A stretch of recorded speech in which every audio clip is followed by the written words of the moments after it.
हाय दोस्तों, मेरा नाम रमेश कुमार मासरे है। सभी कैसे हो? सभी जो मेरी कहानियाँ सुन रहे हैं, मैं मान सकता हूँ कि सभी मज़े में होंगे। जैसे कि दोस्तों, मैं बताना चाहता हूँ कि कहानियों से हमें जीवन के बारे में व अपने बारे में कई सीख मिलती है। कहानियाँ हमें नई सोच व सोचने की प्रेरणा देती है। वह भावनाओं को समझने में मदद करती है। आदि आज की कहानी सुनिए और कमेंट कीजिए कि आपको क्या सही लगा। धन्यवाद। तीन बहनों की लालची भाभी। करिश्मा, रेशमा और मनीषा तीन बहनें हैं। उनका एक भाई भी है, मयंक। मयंक अपनी बहनों को बहुत प्यार करता है, लेकिन मयंक की पत्नी सविता इस मामले में मयंक से बिल्कुल ही अलग है। वो अपनी ननदों का जितना बुरा कर सकती है उतना बुरा करती ही रहती है और अपनी ननदों पर हुक्म भी चलाती है। करिश्मा, करिश्मा, तुमने अभी तक नाश्ता नहीं बनाया? तुम्हारे भैया को ऑफिस जाने में देर हो रही है। हाँ भाभी, बस अभी बनाती हूँ। करिश्मा, तुम ये ढीलापन छोड़ दो। कल को पराए घर जाना है। वहाँ अगर तुम इस तरह से काम करोगी तो लोग क्या कहेंगे कि माँ ने और भाभी ने कुछ सिखाया नहीं। और तुम्हारी दोनों बहनें कहाँ हैं? अब रेशमा मार्केट गई है और मनीषा सो रही है। क्या? सुबह के 8 बज रहे हैं और ये महारानी अभी भी सो रही है? ये कहते हुए सविता अपनी सास दुर्गा देवी के पास जाती है। माँ जी, देख रही हो अपनी बेटियों के तौर तरीके? क्या हुआ बहू, सुबह सुबह क्या कर दिया मेरी बेटियों ने?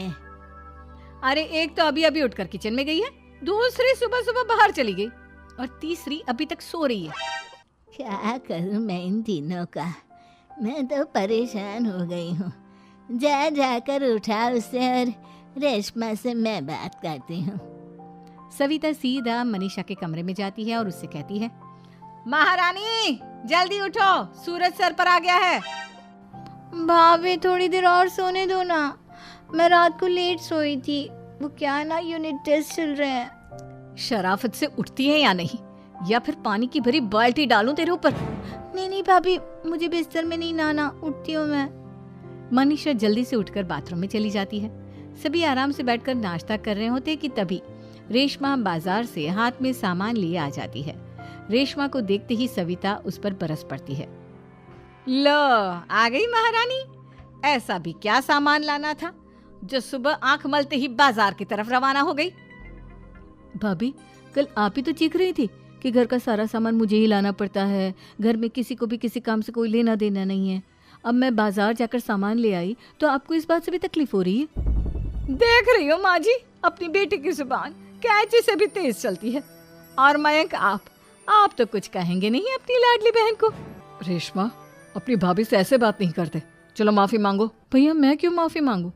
आप भाभी से बोलिए ना कि हम पर कम हुक्म चलाया करे। हम इस घर की बेटियां हैं और आपकी पत्नी की ननद है, नौकरानी नहीं। लो कर लो बात। इनकी भलाई के लिए कुछ भी बोलो तो इन्हें बुरा लग जाता है। इस घर में यही इज्जत है मेरी। देख लो माँ जी, आपकी बेटी किस लहजे में मुझसे बात कर रही है। सविता वहां से चली जाती है। मयंक को बहुत गुस्सा आता है, वो भी वहां से चला जाता है। फिर करिश्मा रेशमा को समझाती है, रेशमा, तुम्हें भाभी से माफी मांग लेनी चाहिए थी ना। लेकिन दीदी, मैंने कुछ किया ही नहीं, तो मैं माफी क्यों मांगू? हाँ करिश्मा दीदी, रेशमा दीदी जैसे ही घर में आई भाभी ही उन पर चिल्ला रही थी। हाँ, मैं मानती हूँ कि गलती भाभी की थी।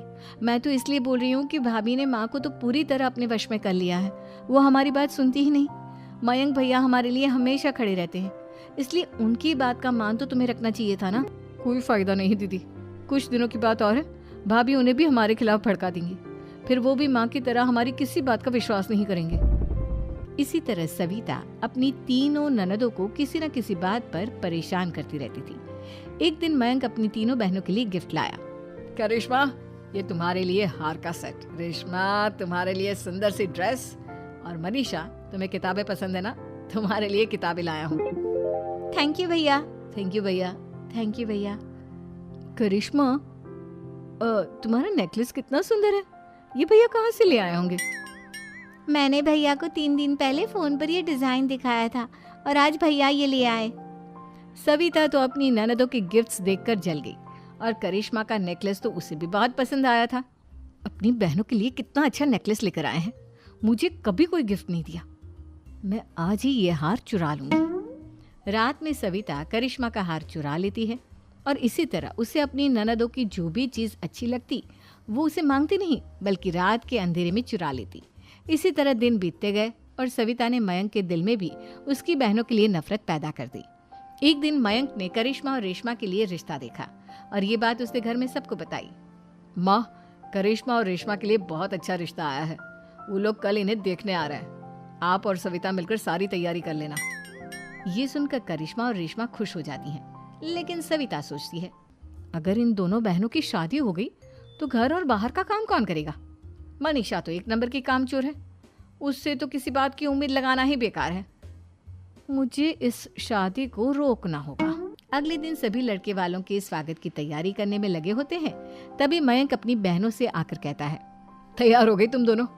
देखो दोनों लड़के बहुत अच्छे हैं, मैं कोई कसर नहीं छोड़ना चाहता, इसलिए तुम उनके सामने अच्छे से बिहेव करना और अपनी भाभी से लड़ने मत लग जाना। करिश्मा, तुम वो नेकलेस पहन लो ना जो मैं तुम्हारे लिए लाया था। भैया, मैं बहुत देर से वो नेकलेस ढूंढ रही हूँ, लेकिन मुझे मिल ही नहीं रहा। क्या, तुमने नेकलेस खो दिया? तुम्हें पता भी है वो कितना महंगा था, तुम कोई काम ढंग से नहीं कर सकती। मयंक गुस्से में वहां से चला जाता है। थोड़ी देर बाद लड़के वाले भी आ जाते हैं। वो दोनों बहनों को पसंद कर लेते हैं और रिश्ता पक्का हो जाता है। लेकिन सविता के दिमाग में तो कुछ और ही खिचड़ी पक रही थी। वो पंडित जी के पास करिश्मा की कुंडली लेकर जाती है और उन्हें पैसे देकर करिश्मा की कुंडली बदलवा देती है। जब लड़के वालों के पास करिश्मा की कुंडली जाती है तो वो दुर्गा को फोन करते हैं। बहन जी, हमने करिश्मा की कुंडली अपने पंडित जी को दिखाई थी। आपकी बेटी की कुंडली नहीं बल्कि दोषों का पिटारा है। देखिए, मैं और मेरे पति इन सब बातों में बहुत विश्वास करते हैं, इसलिए हम आपकी बेटी से अपने बेटे की शादी नहीं करा सकते। इस तरह करिश्मा का रिश्ता टूट जाता है और सभी घर वालों को बहुत दुख होता है। अब कविता सोचती है, चलो करिश्मा का तो रिश्ता टूट गया, अब रेशमा का भी रिश्ता तोड़ना है। क्या करूं क्या करूं?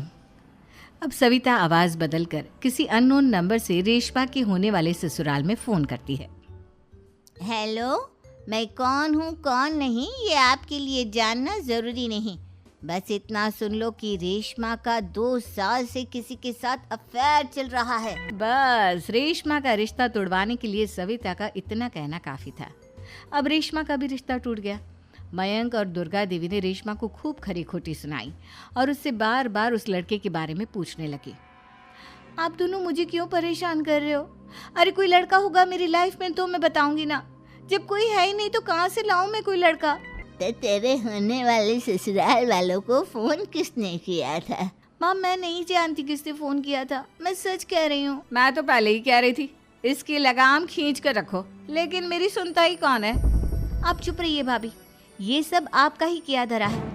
अब तीनों बहनों को विश्वास हो जाता है कि ये सब उनकी भाभी ही कर रही है। तीनों बहनें अपनी भाभी को सबक सिखाने के लिए एक वकील कर लेती है और घर में हिस्सा मांगना। देखो भैया, माँ बाप की जायदाद में जितना बेटों का हक होता है उतना ही बेटियों का, इसलिए इस घर के 4 हिस्से होंगे और हमें अपना हिस्सा चाहिए।